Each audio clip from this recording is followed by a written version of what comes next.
know I say this every time. And it's because it's true. I feel super lucky to have this series and to host such amazing guests. Today I'm talking to Jes Wolfe, the chairwoman of LOVB SF. LOVB stands for League One Volleyball.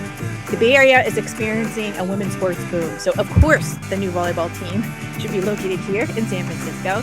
Jes is also the CEO of Rebel Girls, an empowerment brand dedicated to raising the most inspired and confident generation of girls. This is where we start the conversation. Let's jump into it. The way that you talk about the mission, to me, it seems like it wrapped its arms around your heart, and it's just something that you feel consistently. Tell me about the hold that Rebel Girls has on you emotionally. Well, our mission is to help raise the most inspired and confident generation of girls. Fundamental brand belief is that confident girls will radically transform the world. And personal belief is that the world needs radical transformation, right? And we fundamentally believe that more women in positions of power across the spectrum equal better and different decision-making equal a better world. And so what's the way to get there, right? Confidence is the single biggest predictor of success for a kid. Girls start thinking they're less smart and less capable than boys at age 6. By the time they are in, positions to put themselves in positions, they hold back. They don't believe that they are, something like 52% of 5th and 6th grade girls right now don't believe they're smart enough to pursue their dream career. And so they're not. And so for me, Rebel Girls is truly the answer for how we make a better world for all of us, which is we instill confidence in girls. We give them the tools to go forth, to become leaders, and to make this be a better place. I appreciate what you're saying. I'm feeling the energy coming off of this recording right now. I'm going to read a quote about what you've said about confidence. State of girlhood has never been so dire as it is today. It makes me want to do more faster. Now, years ago, you set this goal of Rebel Girls reaching 50 million girls around the world. And I know you're an athlete. And I'm imagining that number is specific for a particular reason. Having a goal in place, you had that for a particular reason. Talk to me about what that was. Why 50 million? Why was setting the goal important to you? Having a big North Star of something big and audacious and meaningful is what inspires me to get up each morning. And it's also very easy to articulate and very easy to understand. So for everyone else on the team and everyone else in the world, it's very clear, this is what we're trying to do.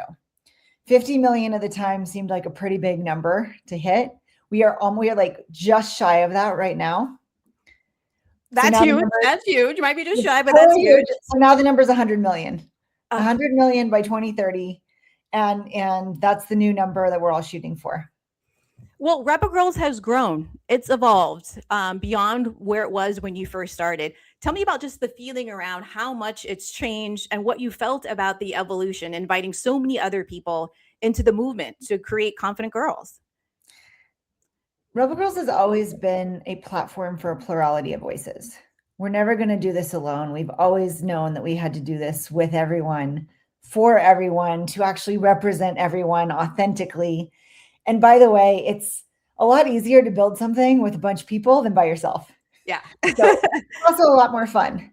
When I joined, 7 years ago now, we had 2 books that were out on Kickstarter, and those books really spoke to me. And I was so impressed with what they were and what their message was and the stories that they shared. And, now we have, probably 80 books or something like that, and podcasts and videos and apps and games and, a bunch of new things coming.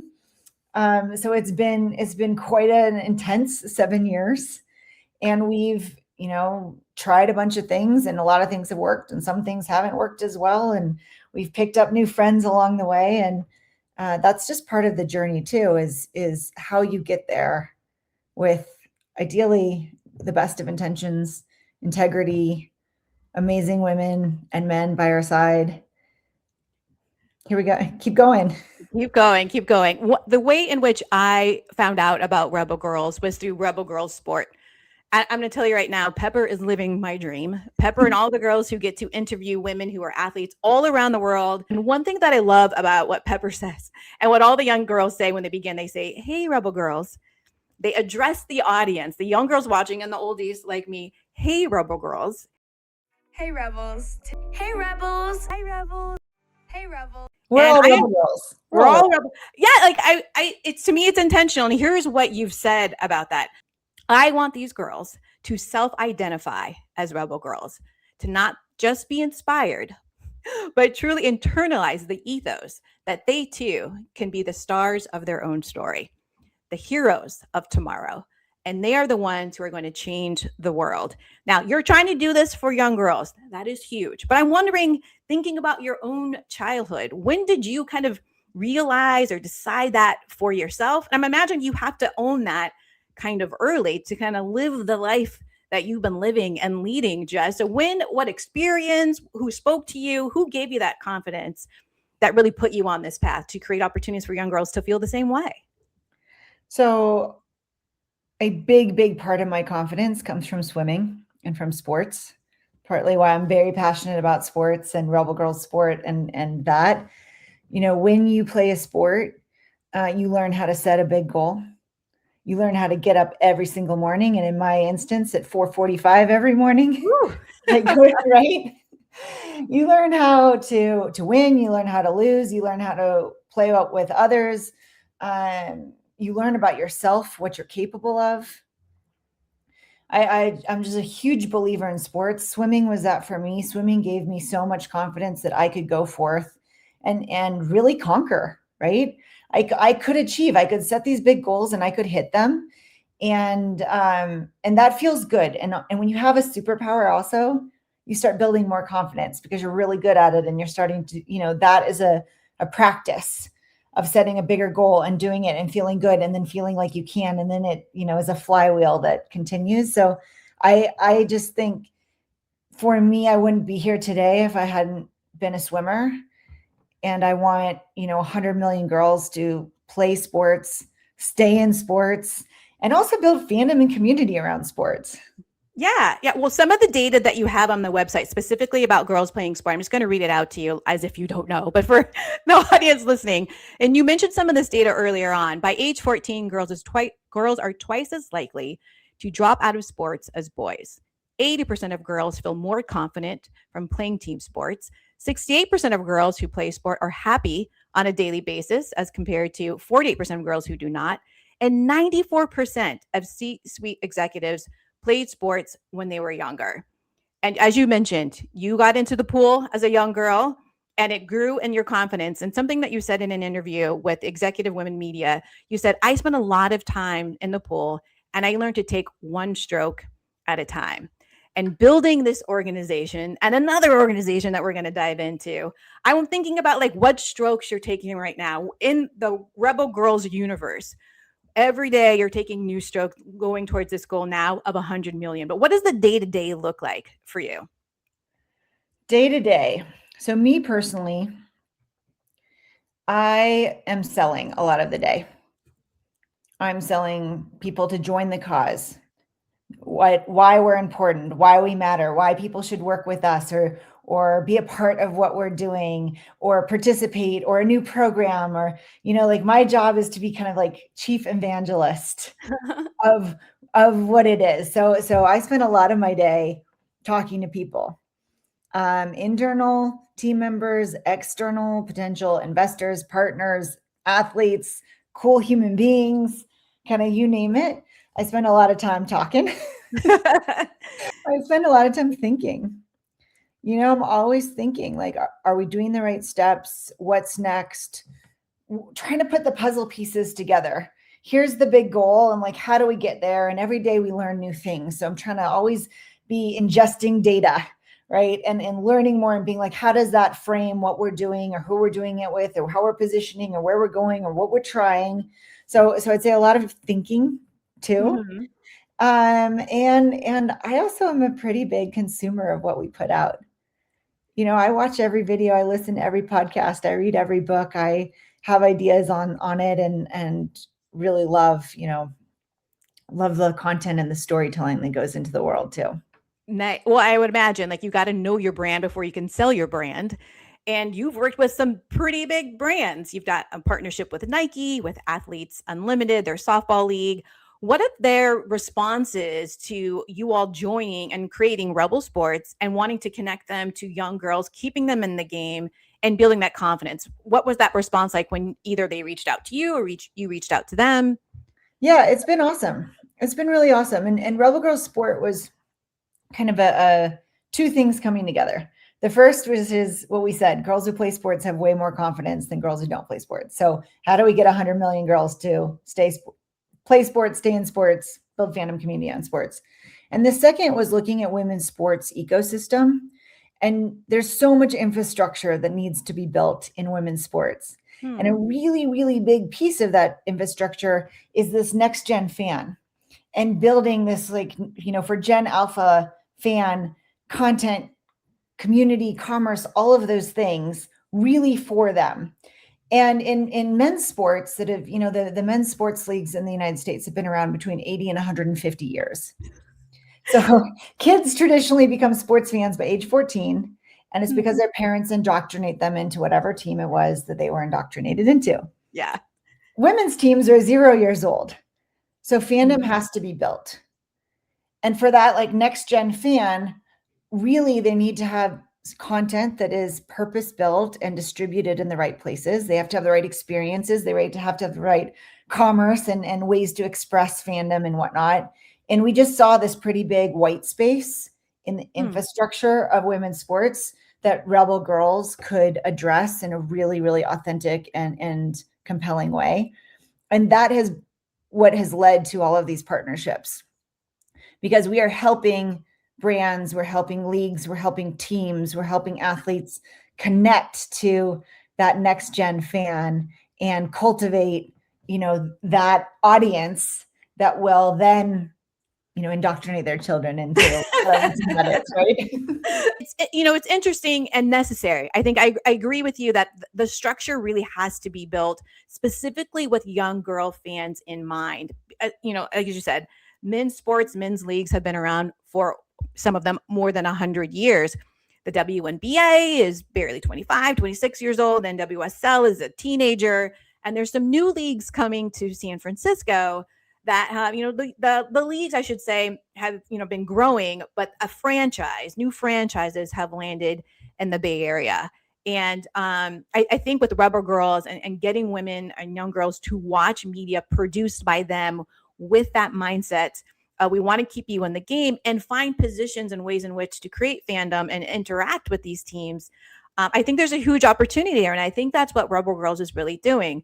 And that's what makes me excited, especially being from the Bay. So many new women's sport. They're taking like the Bay FC and Valkyries, and there's a new one coming. And I got a hat last night. Sure is. I'm very excited. Yay! I'm not really cute in hats. I'm gonna. My these are colors. Yes. I put on the red lipstick. Talk to me about Love SF. Like I said at the top, you've got a lot on your to-do list. You've got a lot of things, a lot of conversations that you're having on every day. What particularly about this team and this opportunity spoke to you and maybe wrapped itself around your heart like Rebel Girls did? So I first found out about League One Volleyball when they did their Series B announcement. And this was when it was just youth clubs with a dream of having a pro league. And I read the vision of it about youth to pro and showing girls a pathway and the bringing professional volleyball to the United States. And I was like, this is amazing. So I stalked the CEO and I was like, let me invest, let me be a part of this. This is so cool. So that was how it first started. And then I was, at the Paris Olympics watching, and they were all there because their business plan was build youth sports, go win a medal in the Olympics, and then repatriate these women back to play on home soil. Because traditionally, NCAA is massive, right? I mean, it starts earlier. Like volleyball is the #1 girls' participation sport in the country. Yeah. NCAA is massive. We win a medal at every Olympics, and then we've had to go overseas to play because there hasn't been professional volleyball in the US. Yeah. So I was like, how do I get Rebel Girls to be on a jersey? And I was like, I want to be a jersey partner. And also I have this idea for the show, and we're going to start Rebel Girls Sport, and how do we partner together, and like all the things. So their inaugural season, Rebel Girls was the jersey partner of the Omaha team. Oh, We were wow. media partners. We co-created this weekly series together. We had their club players as our junior reporters, like talking about what happened each week in the league. And I started going to every single, game you can imagine and fell in love. I was like, this is so cool. So long story short, they started selling the teams at the end of the year. And they sold them all to men. And I was like, wait. We need to have a team owned by women. Like, this is, you need to show a path from like club to pro to leadership to ownership. The entire thing has to be role modeled. And it should be San Francisco because we are the greatest city for women's sports out there. And I know a lot of really cool women. So that's what we did. And that's how we brought it. And we put together one of the most diverse and decorated ownership groups in sports history. I've lost count, 30 some Olympic medals, and as well as creators and entrepreneurs and investors, and the whole gambit, who are so excited to bring another professional women's sports team to the Bay. Like, thank you, Bay FC, for starting it. Thank you, Valkyries, for making it amazing. And we're next. You guys are next. You said a lot of young girls who play sports, the majority of them do play volleyball when they're young. And they're cheering on teams like Stanford, who's had an incredible volleyball. That's the team that I watched growing up. And you watch them at the Olympics, and I think Stanford's the most decorated team for women's volleyball in the country, like 9 double NCAA championships. Which is another great reason that Love SF is happening, because this is the place where that team is celebrated and a lot of fans show up to their games. And it's really about creating opportunities, as you said, to create a fan base and keep them engaged beyond those big world events. And so that's huge in my mind. And then to think, why are these teams being sold to men and sometimes being led by men? The coaches are men and leadership is men. And to have that specific thing in mind, like, we want to be an example in an area where women's sports are thriving, that leadership can be women and should be women. And I wonder, like, when you had that inspiration, like, we're going to do this, who did you go to first? Who are the people that you're reaching out to saying, like, we want to be the example team that doesn't have men at the top of the ownership? I want all of us to come together, because I need to be friends with these people. Jess, how did you? There are many of them. There are people that you were calling saying, like, let's do this. There are many of them. We have quite a few co-founders, and we have quite a few amazing owners. But some of the women in early days. So my friend Chantel Preston, really big believer. She's been crisscrossing the country, going to all these women's sports events with me. Really big believer in kind of putting our money where our mouth is and saying we want women, opportunities for women. Stephanie Martin, she was the CMO of the league, and launched the first 6 teams, lives in Mill Valley, the most amazing sports exec out there. One of my co-founders, co-owners, she's the president of the team. So been just tied at the hip with her building this out. Kelsey Cook Robinson, 3-time Olympic medalist in volleyball. She has a gold, silver, bronze representing the United States. She was the first Love founding athlete, lives in Santa Cruz, totally believes in this team, helps us with like the athletes and the sporting and the everything of it all. One of my other co-founders, Leslie Osborne, who's an ex-pro soccer player and one of the Bay FC co-founders. Yeah. He's like, I want to co-found another sports team. I believe in women's sports so much. She's just been incredible and part of this since day one. And so that was kind of the initial group of the 5 of us really being like, okay, here's what we're doing. Who do we know? How do we do? Da, da, da, da, da, da. And then from there, we've added about 50 other women to our ownership group who are all so amazingly engaged and have such great ideas and passion and energy and connections. And so this has really become a big team. It's a huge team. And I think it's incredible that you're trying to be the example of what it should be the norm at this point. Like, it has to start somewhere, especially for a women's league. Something that I read about you in another interview, as CEO of Rebel Girls, as chairwoman of this new team, you said, what I learned is that control is an illusion. The more I can get comfortable with the need to be nimble and not get too hung up about any one plan, the more adept we become as a company at problem solving and forward movement. Now, you're talking about Rebel Girls at this point, but now you've got 2 things. Getting all of these players together, Olympians together, this vision together. Talk to me about managing expectations, setting goals, understanding that a lot of people want to be involved, and what your role is, again, at kind of managing the reality on the ground, the goal that you have in mind, and all the personalities. And that, I would imagine, with so many athletes, a lot of like, we want to win, that kind of mentality. You've got to like, okay, we're going to win. But talk to me about what that process is for you, getting those wrangling and all those individuals. Yeah. So honestly, it's really fun. Oh, I love them. Like, it's been a joy, because we really believe that equity is so important, and especially for athletes, and ownership is like the next really big piece of getting athletes to own teams and have a seat at the table. We have, my goal for this is, 1, be amazingly commercially successful, 2, be amazingly athletically successful, and 3, we really want to drive culture, right? We really want to drive community in a really, really positive way in the Bay Area. We want to create opportunities for women. We want to build on this rich sports like ecosystem and this emerging women's sports ecosystem, and be a very innovative and critical piece of that infrastructure, and build an institution for years and years to come, where, yes, we have an amazing team and we're winning and all of that. And this is a place where people come and feel great when they come, and we build deep, deep community around this and around what we're doing. So, thank you, Steph Martin, who's our president, who really, really, like, from an operational perspective, is world-class. And to me, the pieces of these different owners, and they're so great. Like, they have such great ideas, and they're really, really excited to be a part of it. And, we have monthly ownership calls where everyone comes. We've had ownership summits. We have subcommittees where different people can kind of opt into their skill set and superpower and help in different ways. And so there's different mechanisms to make the chaos a little less chaotic. But we're also, team, we're going to first serve is 9 months from now. So 9 months from now. What we've talked both back and forth about the Bay Area specifically being like the hub, the heart of the women's sports movement. Obviously, we've talked about BFC, the Valkyries.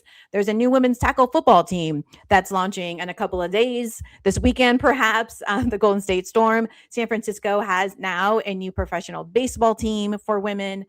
And I imagine, like, there's a lot of people who've learned some lessons in the few years that we've seen this boom in the Bay. How are you learning from the experience of those other teams? What kind of conversations are you having with them? I know some of the ownership are in 2 different places here, but I imagine like we've learned this from the Valkyries. We've learned this from BFC about how to create community and drive culture, as you said. Yeah. So we chat with those teams kind of on the daily about everything from street teams and getting the word out, to branding, to even, how to structure our own team, to ticketing, to, and all of that. So we're trading ideas with them. We're getting their best practices. We're getting the lessons that they learned.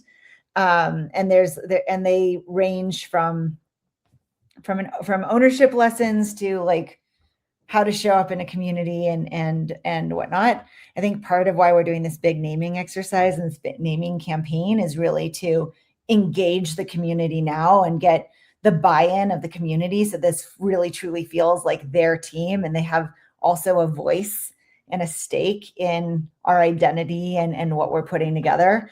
So we're really, really excited about that. And we've just started having watch parties every week all over town. Watch out for beta breakers. We're going to have a really fun float for that. I mean, just like going to clinics, like how do we get truly immersed in the community now?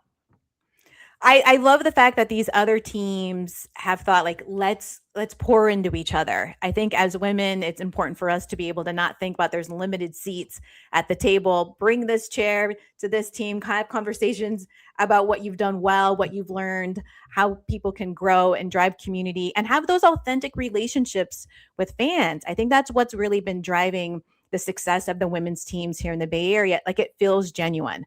You're really interested in what makes them fans and wanting to amplify whatever is that is working. Tell me about even your experience going to a Valkyries game or seeing BFC. What is it about the fandom in the Bay that gets you excited? I love it. I mean, I think so. I grew up on a small town in Oregon that had a college. And when it was football day, every single person in my town wore our college, hoodie or whatever, sweatshirt, whatever it was, right? Like it was Oregon State. So it was like a sea of orange. I think what was so special about the Valkyries in San Francisco and the Bay Area is when it's game day, it's a sea of violet. All the ferries are sold out. The BARTs are sold out. People are like walking. They're all in violet, right? They're all coming from all parts of the Bay to cheer for this team to come together. And when you're there, there's a great rituals and there's chants and you know what's going to happen. And there's this and there's that. And there's all sorts of ways to participate there. And it's such a special feeling where like, yes, we're coming to see basketball and we're coming for each other and we're coming for community and we're coming for this amazing, like the vibes, right? Yeah. Yeah. And like, that is what I really hope for Love San Francisco is, this beautiful bright red. Like I hope on our game days, the sea of red comes out and people come out to cheer the team, but also to be with each other and to cheer for women and to cheer for women's sports. Yeah. I'm with you. Red's not typically my color. But it's a really beautiful red. It is a really good, rich red. I'm like, I like a red lipstick. I don't have a lot of red clothing, but I'm going to start investing in some Love SF clothing. We can change that. Okay, God. I got a hat already. I'm like, I'm ready to be suited and booted. So, but before I wrap up this conversation, I want to ask you 4 questions that I ask everybody in the last 5 minutes, if you can hang on for a bit. Okay. Tell me about your first sports memory. Or an early sports memory of yours. It may have been in the pool, watching something on TV, going to one of those Oregon State games. 1992 Olympics. Summer Sanders, Janet Evans, sweeping. Fandom for life. Were you already swimming at that point? I was already swimming. I was 10 years old. And that was, the first Olympics I really remember watching. Nice. What about a sports movie that you have on repeat or that you quote often? Is there one that comes to your mind? Oh boy, this is hard. I'm not a huge movie person. Oh, okay. I know. I might have to take a pass on this one. Let me think. I have on repeat. I think like one of the ones from earlier on that I remember that like stuck with me was A League of Our Own. Yeah. I feel like that was such a powerful movie, like in my formative years also. Yeah. I think that's one of the ones that is quoted the most as having an impact on A League of Their Own. And then there's like, the Bad News Bears, there's The Sandlot, there's Mighty Ducks, but A League of Their Own is a fun watch, but also kind of like an emotional watch, I think. And for women who work in sports, like that's the thing that they really remember, the emotion that came out of it. If there are a particular person or people that you could say, it's because of them, what they saw in me, the opportunities that they provided me, that I have been successful, or that I have found my path, that I have helped create these 2 opportunities, these 2 platforms for women and girls to thrive and be fans. Anybody you want to shout out in particular? Well, I'm going to flip that question. Who inspires me the most today? All right. So think of like Pepper, for instance. Yeah. Who is just absolutely her own human, knows what she wants, isn't afraid to put herself out there, has a strong point of view, cares about what she's building for herself, cares about what she's building for others, right? Like that next generation girl. And there are many of them who embody everything it means to be a rebel girl in 2026 and are going and doing it. Like that to me is incredibly inspirational and makes me want to keep going. This next gen, they watch out, world. Watch out. The last question I have typically is, how are you creating space for the next generation of women in the industry? Now, Rebel Sport is one way that you're doing that through Love SF. That's another way that you're doing that. But you're in a leadership position right now. I would imagine there's some day-to-day things that you're doing with your team, with women who are trying to get into the industry of sports on the staff level. And I wonder if there are particular things that you are doing to say, yes, I'm making space for you, and to make sure that you can take my job at some point. Not yet, but at some point. Yeah. I mean, so,